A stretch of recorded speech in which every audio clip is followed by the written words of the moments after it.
يا أيها النبي إذا طلقتم النساء فطلقوهن لعدتهن وأحصوا العدة واتقوا الله ربكم لا تخرجوهن من بيوتهن ولا يخرجن إلا أن يأتين بفاحشة مبينة وتلك حدود الله ومن يتعد حدود الله فقد ظلم نفسه لا تدري لعل الله يحدث بعد ذلك أمرا হে নবী, তোমরা যখন স্ত্রীদেরকে তালাক দিতে চাও তখন তাদেরকে তালাক দিও ইদ্যতের প্রতি লক্ষ্য রেখে এবং ইদ্যত গণনা করো।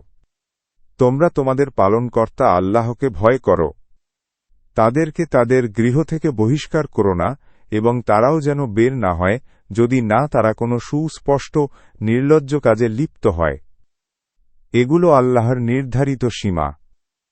যে ব্যক্তি আল্লাহর সীমা লঙ্ঘন করে সে নিজেরই অনিষ্ট করে। সে জানে না, হয়তো আল্লাহই তালাকের পর কোন নতুন উপায় করে দেবেন।